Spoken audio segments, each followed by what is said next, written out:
Photographic association of Dumdum এই যে organisation, যে ইনস্টিটিউটটা আছে, সেখানে ফটোগ্রাফি কোর্স শেখার আগ্রহ সবার থাকে, কিন্তু সেখানে শিখতে গেলে বা কোর্সে ভর্তি হতে গেলে কি নিয়ম না নিয়ম সেটা কি জানা আছে? সেটা যদি জানা না থাকে তাহলে ভিডিওটা পুরোটা দেখো।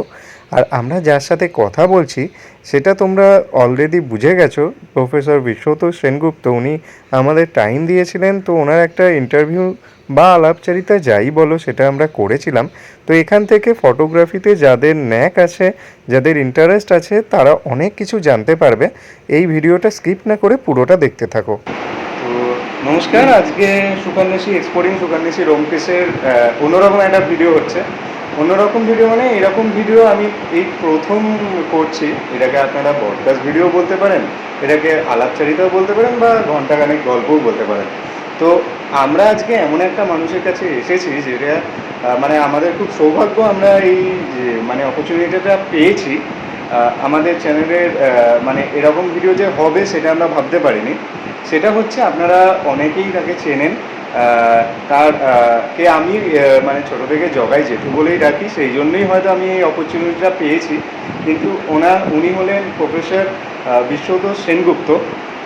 সেই নামে তার অসংখ্য অগণিত স্টুডেন্টস আছে, আরও যারা বাইরে যারা চেনে।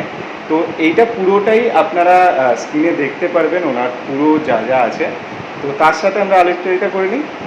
জগাই জেঠু আমাদের চ্যানেলে এসেছে আজকে। তো আমরা আজকে তোমার কিছুই না, ঘন্টাখানেক বা যতক্ষণ তোমার সময় লাগে, জাস্ট তোমার মানে ছোটোবেলা থেকে আজ অবধি তোমার জাস্ট যা যা বলতে ইচ্ছা করে আমরা কয়েকটা কোশ্চেন ধরবো।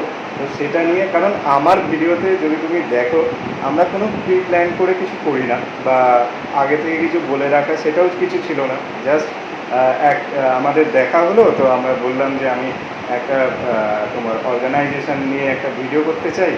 তো তুমিও সেটাতে হ্যাঁ করে দিলে, তো আমাদের আজকে সৌভাগ্য হলো। তো আমাদের দর্শককে তুমি যদি প্রথমে কিছু বলতে চাও। আর একটা কথা, আমার এই ভিডিওর সাথে আর একটা লিঙ্ক নিচে চলে আসছে, সেই লিঙ্কটাতে মানে আমাদের ডেসক্রিপশানে থাকবে। এটা হচ্ছে আর একটা ইউটিউব চ্যানেল, সেটা হচ্ছে জেঠুর ইউটিউব চ্যানেল। সেখানে গেলে আরও বেশি তোমরা জানতে পারবে। তো এই চ্যানেলটাকেও তোমরা সাবস্ক্রাইব করে দাও, এই চ্যানেলটাও তোমরা দেখো আর শেয়ার করতে ভুলবে না। থ্যাংক ইউ রবি, তোমাকে ধন্যবাদ জানাতে তো পারি না। হ্যাঁ, তোমাকে আমার শুভেচ্ছা জানাই। তোমাকে ছেলেবেলা দেখছি, তুমি তো আমার কী বলবো নাতির বয়সী, যদিও অ্যাকচুয়ালি ভাইপোই বলবো, কেন তোমার বাবা আমাকে দাদা বলে। হ্যাঁ, সেই দিক থেকে আবার তোমার কাকাকে আমি বলি দাদা। কীভাবে কী হচ্ছে রিলেশন বোঝানো মুশকিল। যাই হোক, তো প্রথমত আমি তোমার যারা এই ইউটিউবে, তোমার ইউটিউব নেটে কী বলে ইউটিউব বা যাই হোক, এর যারা দর্শক ভিউয়ার, তাদেরকে আমি আমার শুভেচ্ছা জানাই। তো আমি অত্যন্ত আনন্দিত এবং আপ্লুত যে অভি আজকে আমার একটা ইন্টারভিউ দিতে এসছে। ইন্টারভিউ দেওয়াটা একটা সৌভাগ্যের ব্যাপার। যদি আমি অনেক ইন্টারভিউ দিয়েছি নানা জায়গায়, তো সেটা কোনো বড় ব্যাপার না। কিন্তু আমাকে আজকে ও রাস্তায় একদিন দেখা হয়েছিল, আমি ওকে বলছিলাম এই আমার একটা ইউটিউব চ্যানেল আছে, তুমি দেখো তো, আমি জাস্ট কয়েকটা নতুন এতে করছি, তুমি একজনকে সাবস্ক্রাইবার দিয়ে দেবো, তুমি ভালো করে দেখো, প্রচার করো। তখন বললো আমারও তো একটা আছে, আমি তাহলে তোমার তো যেহেতু একটা ইন্টারভিউ নেবো আমার ব্লগের জন্য। আমি ঠিক আছে চলে যেতাম, তবে আজকে তোমার তুমি আমাকে আজকে এসছে। তো আমি সত্যি আনন্দিত যে আজকে আমাকে আমার ইন্টারভিউ নেবে তো ব্লগে প্রচার করার জন্য। সত্যি আমি ওর কাছে উঠতে তো কী বলবো জানি না, আমাকে ছেলেবেলা সম্পর্কে কিছু বলতে বলেছে। ছেলেবেলাটা এখন অত পুরোনো ব্যাক করা, তাহলে আরও অন্যান্য জিনিস বলা খুব মুশকিল। তবে ছেলেবেলাটা আমি খুব একটা দুষ্টু প্রকৃতির পাইয়েছিলাম না, আমি মোটামুটি শান্ত প্রকৃতিই ছিলাম। প্রথমত আমি জন্মাই কলকাতার তালতলাতে, তারপরে এখানে মতিঝিলে চলে আসি। মতিঝিলে প্রায় আমার এখন 80 বছর কমপ্লিট হয়ে ছোটো হতে চললো। তো আমি এখানে রয়েছি প্রায় 78 বছরের বেশি, ওই 2-3 বছর বয়সের সময় থেকেই আসি। তখন এখানে মতিঝিল স্কুলে আমি ভর্তি হই কৃষ্ণকুমার হিন্দু একাডেমিতে। সেখান থেকেই ক্লাস 1 থেকে পড়া আরম্ভ করি। ছেলেবেলায় মোটামুটি তখন তো পড়াশোনা খুব একটা ঝামেলা ছিল না, তখন স্কুলের রেজাল্ট খারাপ ছিল না, ফার্স্ট সেকেন্ডটা ফার্স্ট বা সেকেন্ড সেকেন্ড হতাম প্রাইমারি দিকে। তারপরে দিকে আমার পড়াশোনা করে ভালো লাগতো না, অতটা মন ছিল না, ওদের রেজাল্ট অত ভালো হয়নি। তারপরে স্ট্যান্ড ফ্যান করতাম, এই চলছিল আর কি। করতে করতে মোটামুটি স্কুল ফাইনাল পাস করলাম। তবে একটা বিষয় ছিল, অঙ্কে ভালো নম্বর পেলাম, কারণ আমার ফ্যামিলিতে একটা অঙ্কের একটা ট্র্যাডিশন ছিল। আমার বাবা অঙ্কের খুব ইন্টারেস্টিং, মানে অঙ্কের লোক না, উনি অ্যাকচুয়ালি আর্কিওলজিক্যাল সার্ভেতে কাজ করতেন, কিন্তু অঙ্কে দারুণ ছিলেন। মানে ওনার স্কুল লেভেলে ওনার মাস্টারমশাই 100-110 দিতেন, মানে এত ভালো অঙ্ক করতে বা ইয়ে করতে। সেই ট্র্যাডিশনটা তারপরে আমার শ্রেষ্ঠা, যিনি মারা গেছেন অনেক আগে, আজ থেকে প্রায় 7 বছরের বেশি হয়ে গেল, 1960 সালে মারা যান, তারপরে 60, 40 আর 64 বাড়ি হয়ে গেল। তো তিনিও ম্যাথমেটিক্সেরই অধ্যাপক ছিলেন। আমার ইমিডিয়েট বিপরীত যিনি দাদা, তিনিও অঙ্কের অনার্স করেছিলেন, তারপরে এই নিয়ে চলে যান। আমিও পরে অঙ্ক অনার্সে ভর্তি হই। অ্যাকচুয়ালি আমার ইচ্ছে ছিল স্ট্যাটিস্টিক্স পড়বো। আমি স্ট্যাটিস্টিক্সে পড়ার জন্য অ্যাপ্লাইও করেছিলাম প্রেসিডেন্টে আমাকে ম্যাথমেটিক্স অনার্সে অ্যাডমিশনের চাপ দিয়েছিল, কিন্তু আমার বাড়ির কাছে নতুন কলেজে অনার্সের অতটা যাতায়াত করবো বলে আমি আর পেলাম না, কেন ওখানে আমি স্ট্যাটিস্টিক্সের চান্স পাইনি। যার পরে অবশ্যই আমার সৌভাগ্য হয়েছিল, আমি স্ট্যাটিস্টিক্স আলটিমেটলি করি, এখানে অনার্স যদিও ম্যাথমেটিক্সে করি, কিন্তু পরে আমি স্ট্যাটিস্টিক্যাল ইনস্টিটিউটে এই এন্ট্রান্স পরীক্ষা দিয়ে তারপরে ওখান থেকে ইনস্টিটিউটে ডাইরেক্টলি অনার্স থেকে ভর্তি হওয়া যায়, সেই ইনস্টিটিউটে ভর্তি হই। ইনস্টিটিউট থেকে ওখান থেকে আইএসআই থেকে স্টার্ট করি, তারপর স্পেশালাইজেশন করি ডেমোগ্রাফিতে। তারপরে আমি অবশ্যই ওখান থেকে পরে একটা ইয়েতে হায়ার স্টাডিতে পপুলেশন উপরে স্পেস সেন্টার হাওয়াইতে স্টাডি করতে যাই। ওটা অল্প শর্ট টাইম একটা কোর্স ছিল। তো এই করে আমার চলে। তারপরে আমি কর্মজীবনে যোগ করি। প্রথমে স্যার সিএমপি বলে একটা অর্গানাইজেশন, সেখানে সেটা গভর্নমেন্টেরই, সে পাবলিক সার্ভিস কমিশনের থ্রুতে স্টেট গভর্নমেন্ট ডাইরেক্ট এমপ্লয়ি হিসেবে জয়েন করি, তারপর ডেপুটি অফিসার। তো সেখান থেকে স্টার্ট হয় আমার কর্মজীবন। তারপরে একটাই চেঞ্জ সুইচ হওয়ার প্রয়োজন, তারপর লাইফে সুইচ হওয়ার করিনি। তারপরে সেখান থেকে আমি কেএমডিএতে আসি অ্যাজ এ ডেমোগ্রাফিক স্ট্যাটিস্টিশিয়ান। সেখানে আমি ডেপুটি ডিরেক্টর হই, তারপরে অ্যাডিশনাল ডিরেক্টর হই, তার additional director incharge, director president planning, এই হিসাবে কর্মজীবন স্টার্ট করি এবং আমি রিটায়ার করি as a additional director incharge president planning.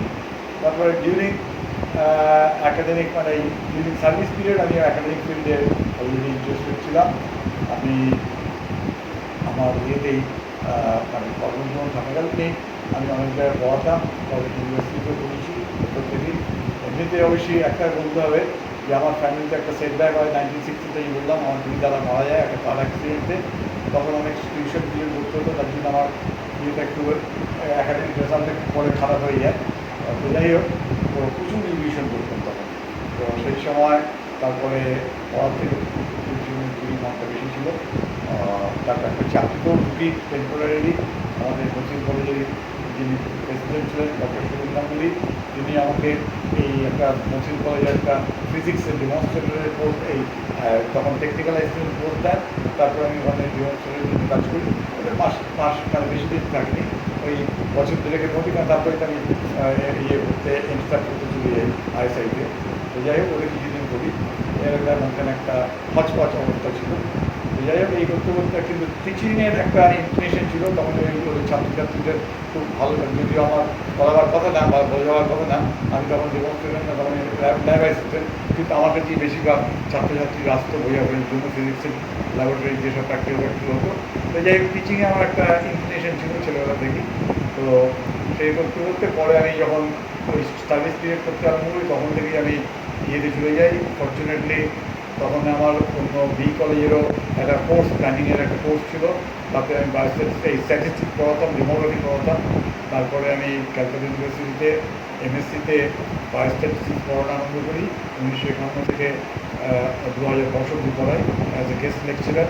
তারপর আফটার রিটায়ারমেন্ট আমি বিভিন্ন জায়গায় জয়েন করি। আমি ক্যালকাটা ছাড়াও আমি স্টেট ইউনিভার্সিটিতে ওই গেস্ট লেকচার হিসাবে বায়োস্ট্যাটিস্টিক্স পড়াতাম। এছাড়া তারপরে মাঝখানে রিটায়ারমেন্টের পরে আমি একটা চাকরি জয়েন করি, সেটা হচ্ছে গিয়ে ফুল টাইম চাকরি। সেখানে আমাকে প্রফেসরশিপই ডাইরেক্টলি দেয়, প্রফেসর ইনফরমেশন টেকনোলজি, সেই ডিপি দোলদার ইনস্টিটিউট অফ টেকনোলজি, সেটা একটা জানি একটা প্রাইভেট একটা টেকনোলজিক্যাল ইনস্টিটিউশন। সেখানে প্রফেসর হিসেবে জয়েন করি। তারপরে ওখানে অনেক দিন ছিলাম, ওখানে প্রায় 7-8 বছর কাটাই। তারপরে বয়স হয়ে যাওয়ার ফলে একটু টেকনিক্যাল প্রবলেম হচ্ছিলো, তার ফলে ওখান থেকে আমি দেখলাম যে আমাকে তাইলে দাদার আগেই আমি নিজেই মানে ভলেন্টিয়ার রিটায়ারমেন্ট নিয়ে নিই। তারপর রিজাইন করি আর কি।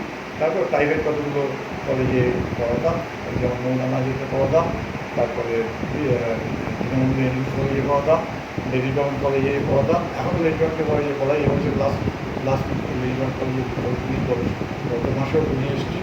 ওই যাই হোক, এখন ওই আর কোথাও পড়াই না, কিন্তু পড়ানোর হ্যাবিটটা রয়েছে। আর ওই যেহেতু আগে থেকেই আমার পড়ানোর একটা হ্যাবিট আছে, আমি এবারে বলি যেটা আর কি আমার অন্য একটা দিক, যেটা কি যেটাও আবার মানে কী বলবো, ওই চান্স সিলেক্টেড চান্স ডাইরেক্টেড হয়ে গেছিলো, অ্যাক্সিডেন্টালি বলবো। যেমন আমি আমাদের মানে ফ্যামিলিগতভাবে একটা আলাদা অর্গানাইজেশন আছে ফটোগ্রাফির সঙ্গে ভীষণভাবে অ্যাটাচমেন্ট। আমার বাবা যেহেতু আর্কিওলজি লোক ছিলেন, ছবি তুলতে হতো, তিনি ফটোগ্রাফিতে ইন্টারেস্টেড ছিলেন। এবং আমার ইমিডিয়েট যে আমার যে বড়দা, তিনি যদিও এভিয়েশন ইঞ্জিনিয়ারিংয়ের ট্রেনিং প্রাপ্ত ছিলেন, কিন্তু তার আর্ট দিয়ে নজর ছিল, ফটোগ্রাফি নজর ছিল। As a challenge to one of his friend, তিনি ফটোগ্রাফিতে আলটিমেটলি আসেন। তো তাদের একটা তারা আর কি, তিনি আমার শেষদা যিনি মারা যান, তিনি এবং আমার বাবা এবং আমার দাদা এবং আরও বন্ধুবান্ধব মিলে একটা অর্গানাইজেশন করে, যার নাম হচ্ছে ফটোগ্রাফিক দমদম, যেটি 1957 সালে এস্টাবলিশড হয়। সেই অর্গানাইজেশনে আমি প্রথম থেকে আসতাম আমার দাদাকে নিয়ে সাইকেল চালিয়ে, জাস্ট অ্যাজ এ ড্রাইভার। আমি খুব ভালো সাইকেল চালাতে পারতাম। আমার একটা সাইকেল ছিল, প্রথম দিকে যখন চালাতাম, আমার জ্যাঠার সাইকেলটা ছিল মুর্শিদাবাদের থেকে আনা। তো সেটা পুরো প্যাডেলে পা পেতাম না। তো সেইটাতেই ওই মানে করে আমি বিভিন্ন জায়গায় যেতাম, আমার দাদাকেও মাঝে মাঝে নিয়ে যেতাম। তো তার থেকেই আর কি প্রথম আমার যাতায়াত শুরু হয় অ্যাজ সাইকেল চালক, ড্রাইভার হিসেবে ছেলেটাকে নিয়ে যেতাম।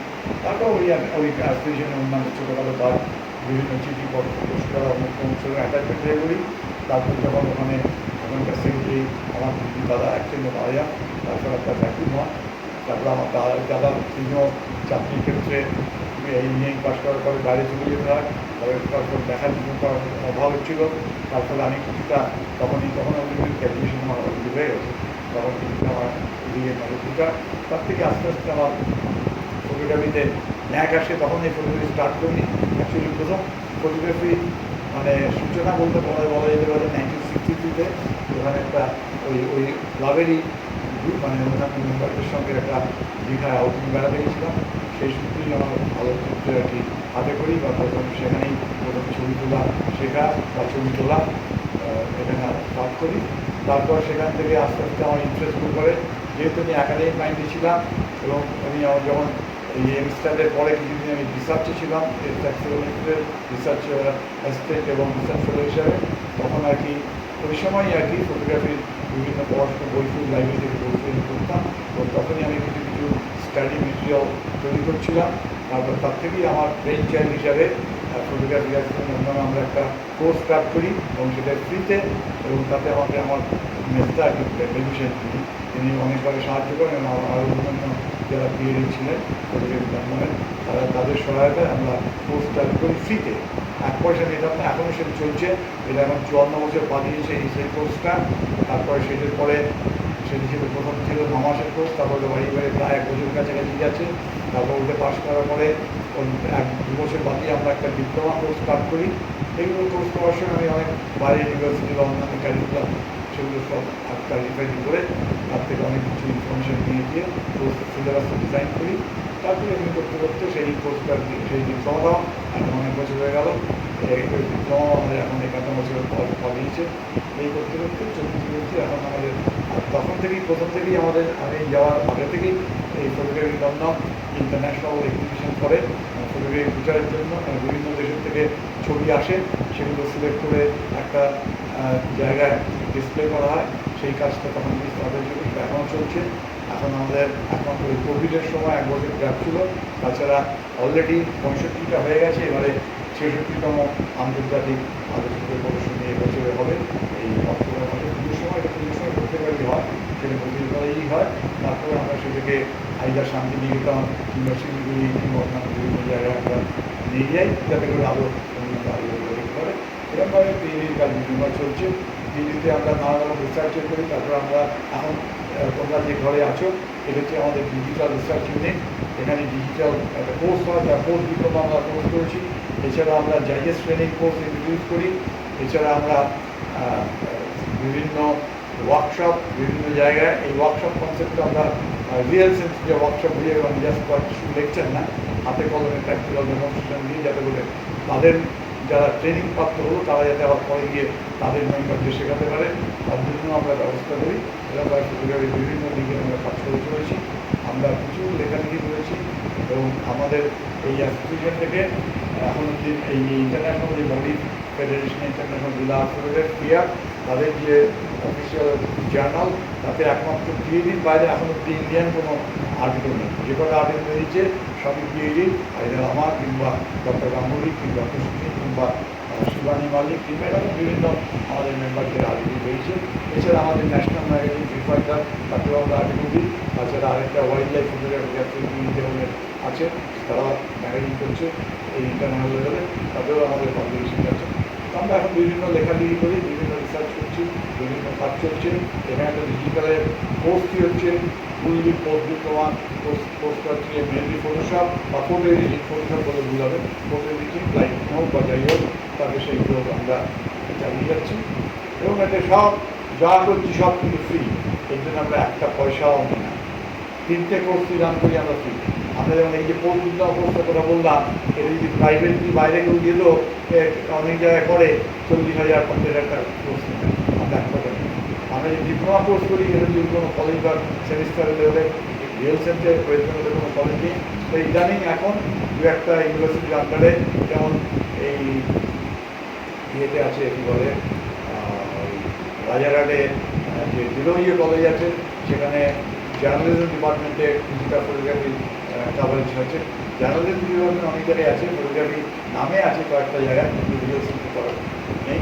এখানে রিয়েল সেন্সে ওয়েস্ট বেঙ্গল আছে একটা regional institute of printing technology, সেখানেও রিয়েল সেন্সে ফটোগ্রাফিটা ঠিকমতো পুরো খাবার হয় না, সেখানে আরও অনেক প্রিন্টিং টেকনোলজি এক্সেট্রা আছে। ফটোগ্রাফি প্রায়োরিটি কম, কিন্তু ওখানে ফটোগ্রাফি থাকবে সেখানে। এছাড়া সিস্টেমেটিক কোর্স কোথাও নেই, আমরা খুব সিস্টেমেটিক কোর্স করি। এছাড়া আমাদের দেখে দেখে পরে কয়েকটা আরও সিস্টার কালচার তারা দু একটা কোর্স অর্গানাইজ করছে, কিন্তু এখন ডিপ্লোমা একমাত্র আমরাই চালাই। আরেকটা এখানে বর্তমানে একটা আছে আমাদের সিস্টার কালচার কলেজে পারে, তারা দুটা করছে, তবে তাদের সিলেবাস বা ওরিয়েন্টেশনটা অনেকটা তফাৎ, আমাদের মতো এত হাইলি একাডেমিক ওরিয়েন্টেড না। যাই হোক, এরকম আমরা চালাচ্ছি, ফুটওয়্যার ডেভেলপমেন্টের আমরা কাজ করে চলেছি এবং আমরা আশা করছি আরও কাজ করে যাবো। আমি পার্সোনালি বিভিন্নভাবে তো অনেক লেখালেখি করছি। আমি অলরেডি পার্সোনালি ছটা আমি অলরেডি 7টা সোলো এক্সিবিশন করেছি, 7টা সোলো এক্সিবিশন। এবং আমি প্রথমে অন্য ধরনের ফটোগ্রাফি করতাম। আমি কম্পিউটার গ্রাফিক্স দিয়ে প্রোগ্রামিং জেনারেট করে আমি ছবি তৈরি করতাম। তারপর সেই C++ এই প্রোগ্রাম ল্যাঙ্গুয়েজ ইউজ করে আমি ছবি তৈরি করেছি। তারপর তার কম্বিনেশনে আউটডোর ছবির সঙ্গে কম্বাইন করে ছবি তৈরি করেছি। তারপর ম্যাটল্যাব বলে একটা সফটওয়্যার আছে, সেই কম্বিনেশনে ছবি তৈরি করেছি। এরকমভাবে করতে করতে এখন আমি একটা লাস্ট বছর 4 আগে একটা নতুন কনসেপ্ট দিয়েছি ম্যাটেরিয়াল ফটোগ্রাফি। এখন সেটা খুব বেশি ভালো প্রচারে বা লাইটে এসে পৌঁছায়নি, বা লোকে এখন সেরকমভাবে নেয়নি, তবে আমি সেটা চেষ্টা চালিয়ে যাচ্ছি। এই রিসেন্টলি আরেকটা হয়তো ইউটিউব বানাবো ম্যাথমেটিক্যাল ফটোগ্রাফি করে, যেখানে কি মানে বিভিন্ন ম্যাথমেটিক্যাল টেকনিক ইউজ করে বা ম্যাটল্যাব ইউজ করে কিংবা ফ্র্যাক্টাল ইউজ করে বা অন্যান্য বিভিন্ন ম্যাথমেটিক্যাল টেকনোলজি ইউজ করে অরিজিনাল ছবির সঙ্গে কীভাবে ব্লেন্ড করে একটা নতুন ধরনের কনসেপ্ট ডায়ার, সেটি আমরা চেষ্টা চালিয়ে যাচ্ছি বা চেষ্টা করে যাচ্ছি। যাই হোক, সেটার থেকে আমরা আশা করছি যে ভবিষ্যতে হয়তো আরও এগিয়ে নিয়ে যেতে পারবো। তো যাই হোক, সেগুলো চলে যাই হোক, তো এরকম আমরা পর্যন্ত। এবার যদি তোমাদের স্পেসিফিক প্রশ্ন থাকে, এখানে দেখো এই যে বাঁদিকের ছবিটা হচ্ছে কি একটা গ্রিসে একটা ইয়ের মধ্যে ছবি তোলা, আর ডান দিকে হচ্ছে কি আমার কম্পিউটার বেসড একটা প্যাটার্ন জেনারেট করা। এই ডান দিকের ছবিটা বলছি এটা কেন ম্যাথমেটিক্যাল বলছি, because it is not well known which of the form of mathematical curve shape pattern এখানে কোনটা প্রেফার হবে, মানে চুজ করবে, সেটা আমি জানি না। তাই জন্য আর কি জাস্ট ক্রিয়েটিভ প্রসেস বলছি এই কারণে যে এটা অন্য আগে থেকে জানা নেই, এক্সপেরিমেন্ট করছি, এক্সপেরিমেন্ট ফটোগ্রাফি আর কি। এইদের সঙ্গে মিলাবো নাকি মিলাবো, কোনটি মেলালে ভালো হবে, সেই জন্য আর কি এটাকে এক্সপেরিমেন্ট বা ক্রিয়েটিভ পার্ট রাখছি। It depends on the intellectual ability of the আর্টিস্টের ইন্টেলেকচুয়াল এবিলিটি, কীরকম সে কী চাইছে, তার সঙ্গে কী মেলাবে। সেখানে এই যে knowledge of composition, intuitive ability and concept of colour harmony হচ্ছে ইম্পর্টেন্ট। এখানে আমরা দুটো ছবি নিয়েছি, এটা একটা দুটো কম্বাইন করছি। এই যে ফটোগ্রাফি এবং ম্যাথমেটিক্স, এটাকে ক্রিয়েটিভ প্রসেসের থ্রুতে ম্যাথমেটিক্যাল ফটোগ্রাফি করছি। এখানে আমি জাস্ট দু চারটে এইবারে দেখো কতগুলো এখানে। তার আগে আমি কতগুলো প্যাটার্ন জেনারেট করে নিয়েছি, এগুলো বিভিন্ন ম্যাথমেটিক্যাল প্যাটার্ন শেপ জেনারেট করেছি। আচ্ছা, এইগুলো হচ্ছে আমি ম্যাথমেটিক্যালি ম্যাথল্যাব বা অন্যান্য বিভিন্ন টুলস দিয়ে যে শেপ, এটা আমার জেনারেট করা, জেনারেটেড বাই মি। এইগুলোকে আমি ইউটিলাইজ করেছি আমার ছবির সঙ্গে। এই যেগুলো আমি জেনারেট করেছি, এটা আমার জেনারেট করা, এটা আমার জেনারেট করা, যদি একটু জেনারেট করা, এই প্যাটার্নগুলো আমি জেনারেট করি, এটা আমার জেনারেট করা, এটা ম্যাথল্যাব দিয়ে জেনারেট করা। ভেক্টর বা অন্যান্য ম্যাথমেটিক্যাল টুলস আছে, মানে ইকুয়েশন চেঞ্জ করবো, চেঞ্জ করলে যেসব চেঞ্জ হয়, সেই সব চেঞ্জের এগুলো তোমার জেনারেট করা। এইবারে এর সঙ্গে কীভাবে করবো সেগুলো আমি 4 রকম ক্যাটাগরিতে করেছি।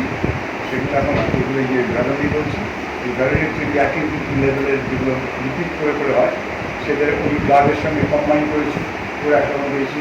এবার এই পাখিটার মতন সঙ্গে ফর্মটা এসছে, তাই জন্য পাখির সঙ্গে একটা ফর্ম করেছি। এইটা হচ্ছে রিয়েলিস্টিক, ওটা হচ্ছে আমার ম্যাথমেটিক্যালি কার্ড জেনারেট, দুটো কম্বাইন করে হলো ম্যাথমেটিক্যাল।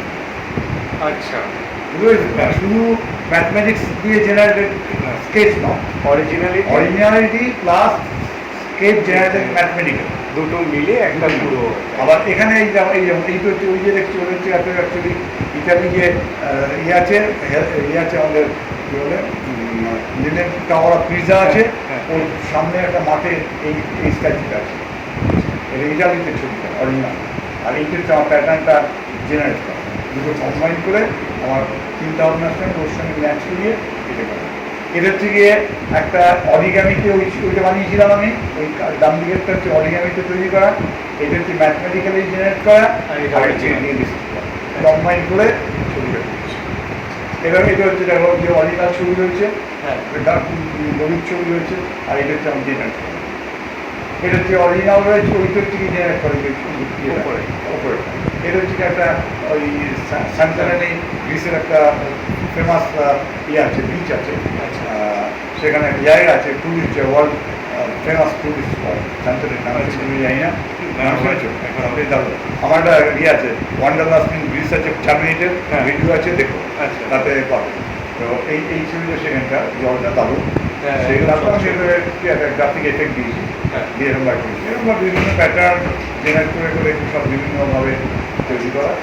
এরপরে আরেক রকম হচ্ছে গিয়ে এগুলো এখন শেপ, এবার হচ্ছে শেপ দিয়ে করা। এখানে কী বলছি, এবার হচ্ছে গিয়ে যে স্টাডি বেসড ম্যাথমেটিক্যাল কার্ড, এগুলো জেনারেট করা। এর সঙ্গে ওই ছাতাওয়ালা লোকটা হচ্ছে আমার অরিজিনাল, আচ্ছা, আর ছাতা মাথাটা চলে না, কিন্তু এগুলো হচ্ছে আমার জেনারেট করা। এইগুলো হচ্ছে জেনারেট করা, আর হচ্ছে ওটা হচ্ছে ডাইজে তৈরি করা, ওটা অরিজিনাল নয়, ওটা ডাইজে তৈরি করা, কিন্তু ওটা অরিজিনাল। আর হচ্ছে আইফেল টাওয়ারের সঙ্গে আমি আমাদের ম্যাথমেটিক্যাল যে কার্ড, নর্মাল কার্ড বলে, ফেমাস কার্ড, তার সবচেয়ে ইম্পর্টেন্ট দিক, সেই কার্ড দিয়ে এইগুলো সেটা একটা ফেমাস কার্ড, এটা একটা ফর্ম। এরকমভাবে বিভিন্ন ধরনের, এটা একটা আরেকটা গ্রুপ, গ্রুপ চলছে। তারপরে হচ্ছে গিয়ে শেপ অ্যান্ড ফর্ম, বুঝেছি কত রকম রয়েছে। আর এরপরে হচ্ছে গিয়ে আরেকটা গ্রুপ করেছি, যেখানে হচ্ছে আমরা থার্ড গ্রুপটা হচ্ছে গিয়ে যে এটা হচ্ছে TSP, travelling sense and problem বলে। অ্যাকচুয়ালি এটা একটা ফেমাস, মানে অপারেশন রিসার্চের একটা ভেরি ইম্পর্টেন্ট দিক বা স্ট্যাটিস্টিক্সের ইম্পর্টেন্ট দিক। মানে একটা সেলসম্যান একটা লোকেশন থেকে একটা লোকেশন, 50টা লোকেশনে ঘুরছে, আর সেই কোন পাত দিয়ে গেলে সবগুলোকেই কাজ করবে হচ্ছে মিনিমাম ফর্ম। আচ্ছা, এইটার জন্য ম্যাথমেটিক্যাল মডেলিং আছে, তাকে ট্রাভেলিং সেন্স অ্যান্ড প্রবলেম। এটা হচ্ছে একটা কায়দা। আর একটা স্টিপলিং হচ্ছে ছোটো ছোটো ছোটো ছোটো গোল গোল গোল গোল গোল গোল প্যাটার্ন জেনারেট করা। এই দুটো ফর্মেট ঘুরে বেস করে এই এই এই গ্রুপটা, এবার প্রত্যেকটা ছবিতে এইটা হচ্ছে ওই যে একটা ইয়ে দেখছেন না প্যাটার্নগুলো, এগুলো হচ্ছে গিয়ে ওই stippling TSP, travelling sense and প্রবলেমের অ্যালগরিদম ব্যবহার করে জেনারেট করা। মানে ছবিটার উপরে কায়দা ওইতে অ্যাপ্লাই করে ওই যে চেয়ারগুলো দেখো, চেয়ারটার অন্য কায়দা রেখে তেমনি চেয়ারের মতো নেই। তারপরে যে কন্টিনিউটি হাত দিয়ে পেন্সিল দিয়ে বললাম, তাহলে একটা দিয়ে এম করলে একটা দিয়ে শেষ হবে, আর তুমি একবার যাচ্ছে, এখানে যাচ্ছে, এই যাচ্ছে, এই যাচ্ছে, এই যাচ্ছে, এই যাচ্ছে, কিন্তু কোনোটা ডবল কাজ করবে না। আচ্ছা। এটা কাজ, এটা হচ্ছে টিএসপি, এটা ভেরি কমপ্লিকেটেড ম্যাথ। এটা পাইথনে আমার ছাত্র, দুই ছাত্র, এক ছাত্র এক ছাত্রী, দুজনেই ডক্টরের, একজন একজন হচ্ছে গিয়ে ইয়ে টেকনোলজি গ্রুপে আছে, একজন আছে গিয়ে এই হেরিটেজে সেও ভেলোরে চলে যাচ্ছে। যাই হোক, ওরা আমাকে হেল্প করেছিল, এবং আরেকজন আইবিএমের একজন ছাত্র, আমার ছাত্র, সেও হেল্প করেছিল এই ইয়েটা ডেভেলপ করার, টুলসটা। মানে প্রোগ্রামিং করার সময় হেল্প করেছিল। যাই হোক, তো খুব ভালো প্রোগ্রাম লিখতে হবে, এখন পারি না, এখন তো A+B কীভাবে লিখতে যোগ্যতা তাই বলে ভালো। যাই হোক, একটু পারি, একদম পারি না তা না, তো প্রোগ্রাম লিখতে পারতাম। তো ওদের সাহায্যটা নিয়ে আন্তরিক লেগে করি করে, এবার দেখো এটা হচ্ছে স্টিপলিং, এটা একটা স্টিপলিং আছে, গোল গোল গোল গোল দেখছে না, এটা হচ্ছে স্টিপলিং। এটা অরিজিনাল হচ্ছে একটা ফ্রান্সের রাস্তা দিয়ে সাইকেল করে যাচ্ছে। আমার বেশিরভাগ ছবি হচ্ছে যে এই ইউরোপ ট্যুরের সময় আর কি, ওই ফ্রান্স, ইতালি, গ্রিস, এইসবের আমি অ্যাপ্লাই করছি না, যাতে লোকের চোখে অনেকে বাইরের লোক যখন দেখবে তখন তাদেরকে চেনা যাবে। এটা আমাদের একাডেমি ফাইন আর্টসের হলে। আর এইটা হচ্ছে লুভের মিউজিয়ামের ভিতরে একজন দর্শক দেখছিল, তাকে আমি ওই টিএসপি দিয়ে ওই কায়দাটা করছি, নেটওয়ার্কটা। আচ্ছা। ওইটা হচ্ছে যে টিএসপি বল। এইটা এটা দেখছো না, এটা কিন্তু এটা হচ্ছে আমার এই লুঙ্গিটা। আচ্ছা। এই লুঙ্গিটাকে টিএসপি দিয়ে এমন কায়দা করেছি, এই অবস্থা হয়ে গেছে। এটা একটা লোকের পোর্ট্রেট, চুলটা দেখো কি হয়েছে। হ্যাঁ। এটা ওই টিএসপি এফেক্ট, বডি দেখো, বডিটা অন্যরকম। এটা দেখো যে ফ্লাওয়ার রাস্তা দেখো, হ্যাঁ। বডি দেখো অন্যরকম, এটা অন্য মাত্রা পেয়ে যাচ্ছে। মানে এই ম্যাথমেটিক্যাল ফটোগ্রাফিতে একটি ম্যাথমেটিক্যাল টুল ইউজ করে আমি একটা নিউ ক্রিয়েশনে নিয়ে যেতে চাইছি। এটা হচ্ছে আমি ভাবছি, এটা এখন খুব ভালো বোঝা হয়নি, কারণ আমাকে যেহেতু অন্য মিডিয়া ইউজ করছি, ফটোগ্রাফিতে অনেকটা মানে ছুট মাত্রা যায়, অনেকে এখন গ্রহণ করতে চায় না। যেমন এই যে ড্যাশ বলে যে ব্যাপারটা, ওটা মাঝখানে চলছিল, কিন্তু এখন একদম চলে না।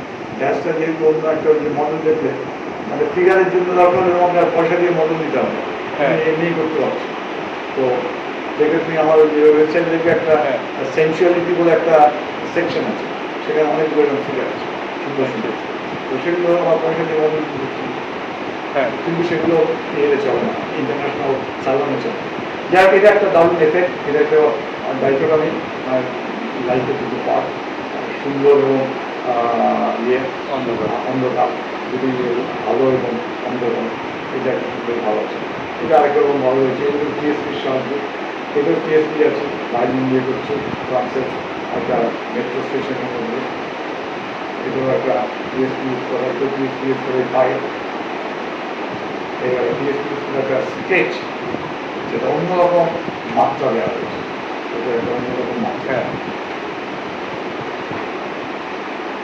আরেক ধরনের হচ্ছে গিয়ে যেগুলো স্টিপলিং হচ্ছে এই যে গোল গোল গোল গোল দিয়ে একটা আলাদা প্যাটার্ন হয়েছে, বুঝেছেন? প্যাটার্ন হয়েছে এগুলো তো অরিজিনাল ফটো। অরিজিনাল ছবিতে ওই যে প্যাটার্নটা, প্যাটার্নটাই। এই হচ্ছে স্টিপলিং, এই যে গোল গোল গোল গোল গোল দিয়ে, এটা স্টিপলিং, ওটা স্টিপলিং মোশন দেওয়া আছে, স্টিপলিং, বুঝেছে? এটা স্টিপলিং দেখো, প্যাটার্নের সঙ্গে স্টিপলিং, দুটো মিক্স, যাকে বলো combination of mathematics with original. সেটা কীভাবে করবো, কীভাবে হবে, কী এক্সপেরিমেন্ট হবে, আর্টিস্টের চয়েস। সেটা দেখাতে পারো বিভিন্ন রকম ভাবে, বিভিন্ন ফর্মে, বিভিন্ন সাইজে ডটগুলো। সেটা একটা গোল গোল গোল গোল সার্কুলগুলো আছে, ছোটো সার্কুল, বিভিন্ন সার্কুল, পশ্চার মুভমেন্টটাকে জেনারেট করা হচ্ছে। আরেকটা হচ্ছে কি, যেগুলো আর কি এর মধ্যে পড়ছে না, অথচ ম্যাথমেটিক্যাল শেপ, যেমন যে triangle, mathematical shape, geometrical form, তাকে কীভাবে আমি অ্যাস্থেটিক্যালি কম্পোজিশন সুন্দরভাবে করে দিতে পারি। এটা হিসেবে এটা হচ্ছে একটা একটা আমাদের এই যে হোটেলটা ছিল এই গ্রিসে, সেই হোটেলের করিডোরে একটা প্যাটার্ন, সেটা তুলেছিল। একটু ছিল এটা একটা এই বলটা লাগিয়েছি পরে, আর এই জানলাটা লাগিয়েছি পরে। জানলাটা হচ্ছে যে ওখানকার একটা অন্য জানলা ছবি, আর এইটা হচ্ছে আমার যে হোটেলে থাকতাম, সেই হোটেলের করিডোরের অনেকটা বাহার মানে কায়দাগুলো থাকে না, ডেকোরেশন, সেই ডেকোরেশনের একটা ছবি। কম্বাইন করে আমি ওখানে ওই একটা পার্ট, এই একটা পার্ট, একটা 3টে পার্ট, আর এইকে এফেক্টটা দিয়েছি ওই ব্যাডমিন্টন টুলস। এটাও উনি বলে তার সঙ্গে ইউএন মিউজিয়ামের একটা মডেল একটা অন্যধরন ছিল, এই মোটামুটি। এই ওপর তুমি একটা পুরো ভিডিও বানাবে, তাই তো? মানে এটা ভিডিও বানাবো, আচ্ছা। তো আমার চ্যানেলে অলরেডি যেহেতু এটা নিয়ে ডিসকাস করেছে, তবে এটা বিশদে করেনি, এটা একটা ব্রিফ ডিসক্রিপশন দিয়েছে। তো এরপর আবার আসবে সেই চ্যানেলটা, আবার নিচে আপনারা দেখতে পাচ্ছেন বিশ্বঘোষ সেনগুপ্ত চ্যানেলের নাম, আপনারা টাইপ করে দেখতে পারেন, ওখানে আপনারা সাবস্ক্রাইব করতে পারেন। আর সাথে যদি আমার চ্যানেলে আপনি প্রথমবার দেখেন তাহলে প্লিজ আমার চ্যানেলটাও সাবস্ক্রাইব করে দেবেন, আর দুটো চ্যানেলই আপনারা শেয়ার করবেন। লাস্ট ধরো 2 বছর হলো আমাদের আগে ছিল, আমার রেজিস্টার্ড অর্গানাইজেশন ছিল, কিন্তু সেটা রেজিস্ট্রেশনটা আলটিমেটলি ডিসকান্টিনিউ হয়ে যায়। তবে আমরা রিসেন্টলি একটা আলটিমেটলি বিরাট মানে চেঞ্জ ওভার এনেছি। আমরা এখন ট্রাস্ট হিসাবে ফর্ম করছি।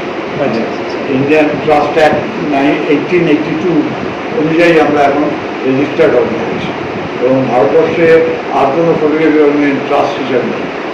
Only trust in India in the domain of এবং সেখানে সম্পূর্ণ বিনামূল্যে মানে ফটোগ্রাফি আমরা ফটোগ্রাফি সব যা কিছু করি সব, আমরা যে ইন্টারন্যাশনাল এক্সিবিশন করি, যেটা এখন বেশিরভাগ লোকের মানে একটা সোর্স অফ ইনকাম আছে, যে প্রচুর ফরেন ডলার বা ইউরো বা আর্ন করে থ্রু এন্ট্রি ফি। আমাদের এন্ট্রি ফি নেই, ফ্রি এন্ট্রি।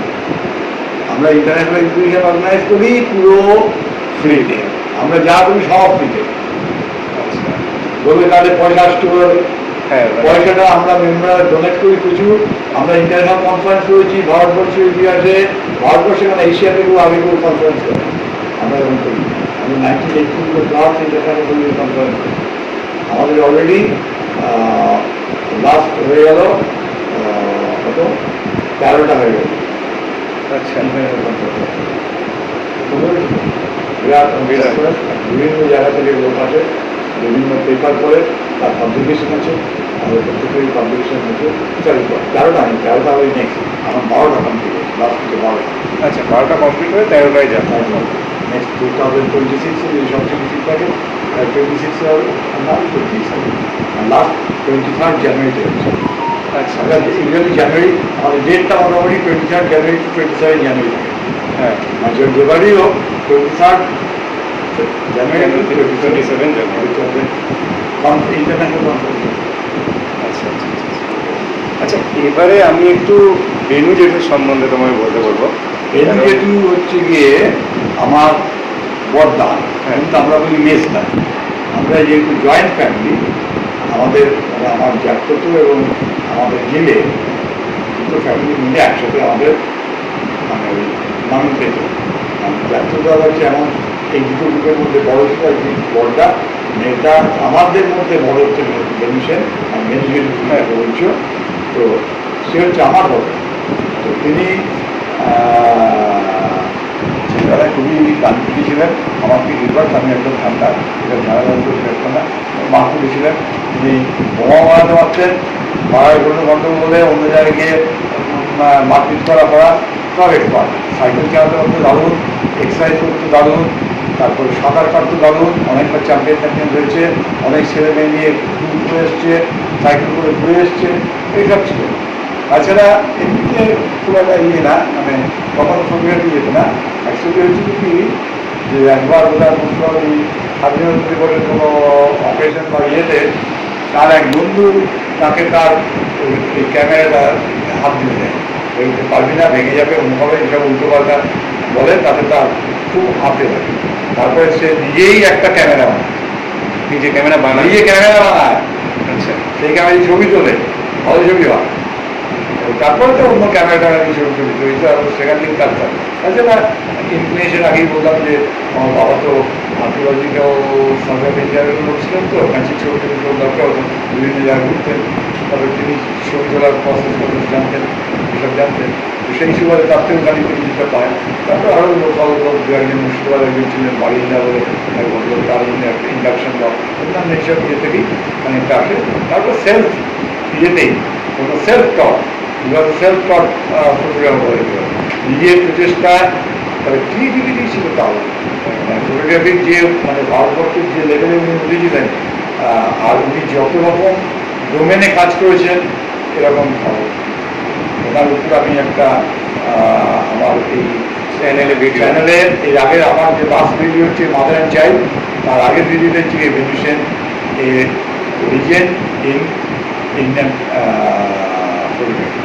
এরকম একটা টাইটেলে করা আছে মানে ওনার এমন কোনো ডোমেন নেই যাদের নিয়ে কাজ করেন ফটোগ্রাফিতে আর অনার প্রচুর পেয়েছেন উনি হচ্ছে প্রথম ভারতীয় যার ছবি ব্রিটিশ অ্যালমানাকে 1960 ছাপা হয় তার আগে কোনো ভারতীয় ছবি ব্রিটিশ অ্যালমানাকে ছাপা হয় বাবার ছবিটা কিন্তু অনেকেই দেখতো যে অনেক জায়গায় পুরস্কার পেয়েছে এটা আমরা যে লার্জ ফটোগ্রাফিতে আমাদের বই আমাদের একটা বলতে আমি ভুলে গেছিলাম আমাদের 3টে পাবলিকেশন আছে আমরা প্রথম বই হিসাবে সিস্টেমেটিক কোর্স মেটেরিয়াল বলতে যাবো যার text book we are pioneer in publishing text book in photography প্রথম টেক্সট বুক আমরা ফটোগ্রাফি লার্জ ফটোগ্রাফি বলে বলছি তারপরে আমরা গ্র্যাজুয়েশনের নিজের লেখা আর্ট অফ ফটোগ্রাফি তারপর আমাদের একটা এডিটেড ভার্সন আর্ট অফ এই এক্সপেরিমেন্টাল ফটোগ্রাফি আমাদের ক্রিয়েটিভ 3টে পাবলিকেশন কিন্তু আমরা অ্যানুয়ালি প্রত্যেক বছর একটা ইমেজ বলে একটা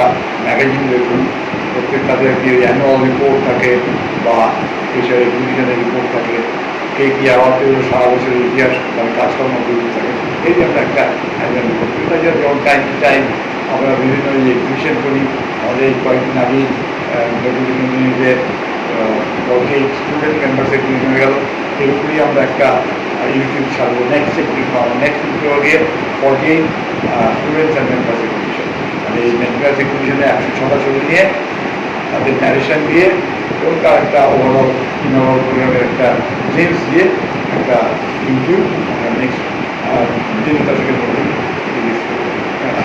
মানে তোমার ইউটিউব চ্যানেলে আছে আমার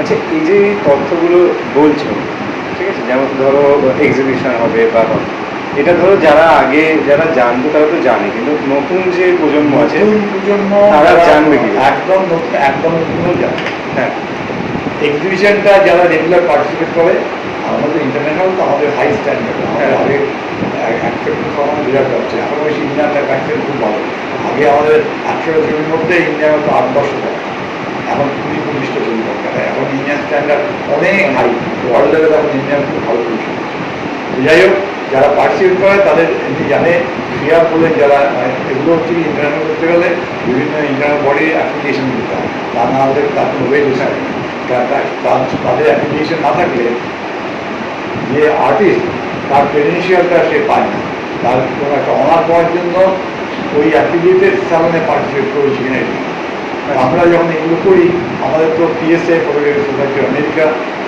ফিয়ার ফেডারেশন ইন্টারন্যাশনাল ফটোগ্রাফি এদের অ্যাফিলিয়েশন থাকে ফলে আমাদের হচ্ছে কি যে আমাদের ইয়েটা ওদের যে ম্যাগাজিন বা ওদের যে সার্কুলেশন বা ওদের যেখানে এসব হয় সেখানে পাবলিসিটি আমাদের যে ন্যাশনাল বডি বা আমাদের national body federation Indian photography তাতেও আমাদের এই পাবলিশন 3 জায়গা থেকে যারা পার্টিসিপেট করে তারা 3 জায়গায় খবর রাখে হ্যাঁ ওদের থেকে পেয়ে যায় ওদের স্যালারি করে তো কোর্সের সম্পর্কে যতটা আমরা আলাদাভাবে প্রচার করি না ওই মুখে মুখে শুনলো এ শুনে গেছে যে আমিও করেছিলাম আমার বাবার থেকে ও খবর পেয়েছে ও খবর পেয়েছে এটা আমরা একবার প্রথমকার প্রথমত আমরা বেশি প্রচার করতে চাই না কারণ আমরা এমনি এখন না এই কোভিডের পরে খুব ঝামেলা হয়েছে আগে আমরা না প্রচার করাতেই 350-400 অ্যাপ্লিকেশন আমরা দিতাম 140 থেকে 50 অ্যাপ্লিকেশন এখন গত বছর কমে গেছে গত বছর 92 না কত অ্যাপ্লিকেশন কোভিডের পরে অনেক কমে আছে এবারে কী হবে জানি না তবে তার আগে আমরা প্রতিবারই 130 থেকে 40-এর মধ্যে অ্যাডমিশন এই অ্যাপ্লিকেশনটা শুরু হয় কোন মাস থেকে? এইটা অ্যাপ্লিকেশনটা আমাদের জাস্ট একটা ফিক্সড ডেট নভেম্বরের ফার্স্ট উইকে শুরু। আমরা ধরে নিই যে যারা কোর্স করে তারা ওই কোর্সটা অনেক সময় আমাদের এক্সপিরিয়েন্স যখন চলে পুজোর সময় সেই সময় পেয়ে যায়। তার মোটামুটি জেনে যায় যে এদের নভেম্বর মাসে ভর্তি হয়, নভেম্বরের ফার্স্ট উইকে ফর্ম দেওয়া হবে, 2 সপ্তাহ মতো চাপ দেওয়া হয়, তারপর ডিসেম্বরের ফার্স্ট উইকে ইন্টারভিউ হয়, তারপরে ডিসেম্বরের সেকেন্ড উইকে রেজাল্ট বেরোয়, থার্ড উইক থেকে ক্লাস। এটা একটা স্ট্যান্ডার্ড চলে আসে। তো এই যে মানে ফর্মটা দেওয়া হয় এটা তো অফলাইন ফর্ম দেওয়া হয়, আমরা অনলাইনে পাই ডেলিভারি করি। তো নিচে আপনারা দেখতে পাচ্ছেন মানে কোথায় গেলে আপনারা এই ফর্মটা পাবেন। তো সেখানে গিয়ে যোগাযোগ করলে নভেম্বরের ফার্স্ট উইকে আপনারা ফর্ম কালেক্ট করতে পারেন। এবার আপনার ভাগ্য যদি আরেকটা ওখানেই ফিল আপ করতে হবে on spot. On spot fill up করে রিফান্ডেবল ডিপোজিট আছে ডিপোজিট কারণ আচ্ছা। ফর্মটা দিয়ে নষ্ট করে হ্যাঁ। ইয়ে করে চলে যাবে আমার এমনি কিছু না লাগে দিলাম হয়ে যা দেখে ফিল করবো। হ্যাঁ। একটা ডিপোজিট ফর্ম আছে রিফান্ডেবল 300 টাকায় গত বছর কিন্তু 300 টাকায় ছিল ওটা যদি কেউ না ভর্তির চান্স পায় 100% ফিল পেয়ে যাবে। আর চান্স পেলে অ্যাটেন্ডেন্স হলে যদি অ্যাটেন্ডেন্স ক্লাস করে 65 অ্যাটেন্ডেন্স হলে অল্প টাকা পেয়ে যাবে এক্সেপ্ট একটা সরস্বতী পুজোর চাঁদা 15 টাকা আছে 20 টাকা আছে সেটা বাজে পাবে। আচ্ছা আচ্ছা আচ্ছা। Refundable deposit. তো আপনারা পুরোটা শুনে নিয়েছেন। তো যারা যারা ইচ্ছুক তারা যোগাযোগ করতে পারেন। আজকের ভিডিওটা আশা করি তোমাদের সবার ভালো লেগেছে। আজকের ভিডিওটা আমাদের যেরকম ভিডিও আছে, যেরকম ব্লগ আছে, তার থেকে একটু অন্যরকম ভিডিও। তো এই ভিডিওগুলো আমরা শুরু করছি, এরকম ভিডিও আরও আসবে। অনেক মানে যারা বিশিষ্ট মানুষ আমাদের এই শহরের এই দেশের তাদের ভিডিও নিয়ে আসবো এবং তোমাদের ভালোবাসাতে সেটা আমাদের লাগবে, কারণ যত ভিডিও এগুলো দেখবে তত আমরা অনেক মানুষের কাছে যেতে পারবো। তো আবার লাস্টে আরেকটাই কথা, মানে সবাইকে ভিডিও অসংখ্য ধন্যবাদ, কারণ আমার যে মানে একবারই রিকোয়েস্ট করেছি আর সেটাতে সাড়া দিয়েছে, তার জন্যই ভিডিওটা আসলো। আর এতে তোমরা যে জানতে পারলে মানে এইটা জানার জন্য হয়তো ওই ফটোগ্রাফি অ্যাসোসিয়েশন অফ দমদমে তোমাদের ওই ইন্টারভিউ পাস করে তোমাদের ওই যে কোর্সটা হয় সেইটাতে গেলে হয়তো তোমরা ক্লাস করতে পারতে, সেটা তোমরা জানতে পারছো। এছাড়াও যেহেতু তোমাদের জন্য মানে যাতে আরও অনেক মানুষ জানতে পারে, ইউটিউব চ্যানেল খুলেছে যেটার নাম আবার তোমরা দেখতে পাচ্ছ এই স্ক্রিনের নিচে। তাছাড়া ঋতুর সাথে যদি তোমরা যোগাযোগ করতে চাও তাহলে নিচে যে মেল আইডিটা আছে, তোমরা ফটোগ্রাফি রিলেটেড কোনো রেডিমেড যদি কোনো ব্যাপার থাকে তাহলে তোমরা যোগাযোগ করতে পারো। সেখানে নিশ্চয়ই ঋতু বা ঋতুর টিম যেটা আছে সেটা তোমাদের সাড়া দেবে। তো আজকে এখানেই শেষ করছি। তুমি কি আজকে কিছু করতে চাও? না আমি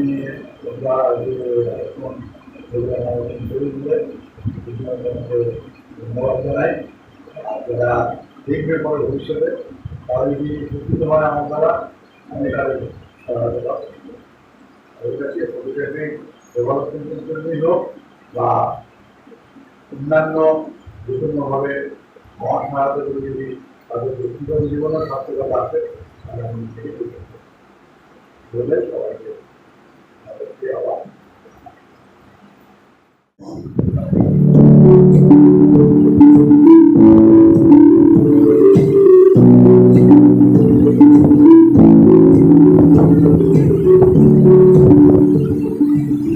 Greece and India are two countries famous for their ancient civilization and rich cultural heritage. If Greece is the land of the Iliad and Odyssey, India is the land of Ramayana and Mahabharata. If Greeks mark the pinnacle of Occidental civilization, India too reached the zenith of Oriental civilization. On invitation from Mr. Ioannis Latrosis, Honorary Secretary General of Federation International de Photography and Vice President of the Hellenic Photographic Society of Greece, we four PhDs, myself, Mrinal Bandyopadhyay, Subrat Datta, and Dr. Aparna Kambhar, went to Greece. Before the photo workshop, three of us reached Santorini, a world-famous popular Greek volcanic iceland in the Aegean Sea. with cube-shaped buildings neatly painted, wide, having blue accent and excellent beaches. About 2 million people from different parts of the world visit Santorini every year for its famous dramatic views, stunning sunset, and for honeymoon. This video includes glimpses of a few pictorial images created during our Wanderlust in Greece in connection with the photography workshop held during 7 to 14 May 2018.